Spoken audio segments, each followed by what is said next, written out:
birinizi xoş gördük. Lənkəran rayon, Yuxarı Livədi kənd, Mais Mirzəcanov adına tam orta ümumi təhsil məktəbinin radiosu efirdədir.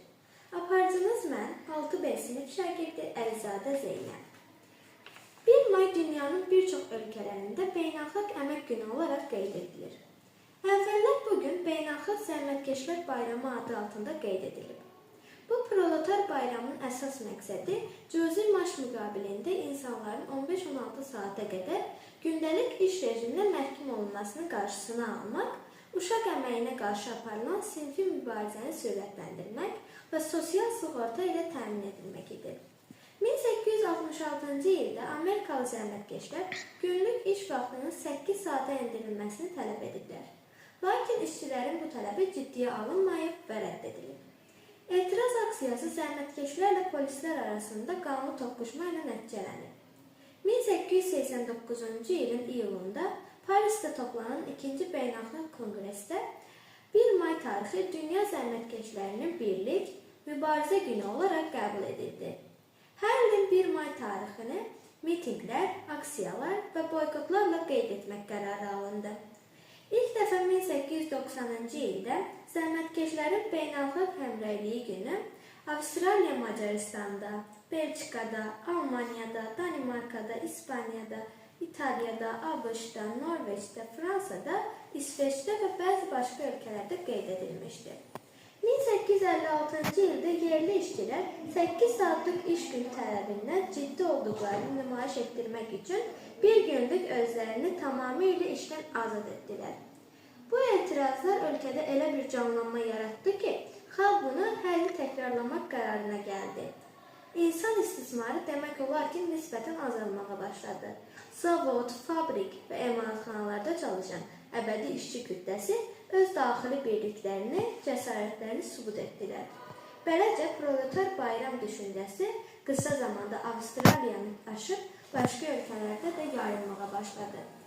Azərbaycan, Rusiya, Belçika, Almaniya, Danimarka, İspaniya, İtaliya, ABŞ, Norveç, Fransa, İsveç və bir sıra başqa ölkələrdə keçirilən əksər 1 may nümayişçiləri dinç şəkildə, insidentsiz başa çatsa da, bəzən planlı qarşıdurmalar da yaradılırdı. Zəhmətkeşlərlə hakim qüvvələr arasında yaşanan münaqişələrdə minlərlə insan həlak olurdu. Bunu edənlər isə 100 il öncəki kimi yenə də burjuziyanın, azğın kapitalizmin cəsus provokatorları olurdu. 1920-ci ildən başlayaraq 1 may Azərbaycanda rəsmi bayram günü kimi qeyd olunub. 1919-cu ildə Rəsulzadənin rəhbərliyi ilə ADR hökuməti də əməkçilərin 1 may bayramının qeyd edilməsində fəal iştirak edib. Onlar bu bayramın sinfi qarşıdurma yaradan 1919-cu ildə Rəsulzadənin rəhbərliyi ilə əməkçilərin 1 may bayramının qeyd edilməsində fəal iştirak edib. Onlar bu bayramın sinfi qarşıdurma yaradan amil kimi qiymətləndirilməsini rədd edirdilər. SSR tərkibində yüksək səviyyədə qeyd olunan rəsmi bayramda, tədbirlərdə, televiziya və mətbuatda insanlara əməyin, zəhmətin nə qədər vacib olduğu aşılanırdı. 1992-ci ildə isə bu bayram ləğv edildi.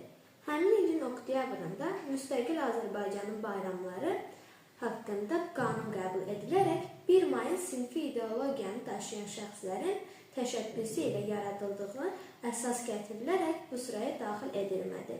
1 may beynəlxalq həmrəylik günü artıq 120 ildən çoxdur ki, dünyanın 142 ölkəsində qeyd edilir. Bəzi ölkələrdə hələ də insanların ənənəvi şəkildə Həmkarlar İttifaqının bayraqları altında toplayıb bu günü siyasi bayram kimi qeyd edirlər. Lakin elə ölkələr də var ki, bu günü siyasi bayram olaraq deyil, yazın oyanışı, bayram əhval-ruhiyyəsi kimi əyləncəli tədbirlərlə qeyd edir.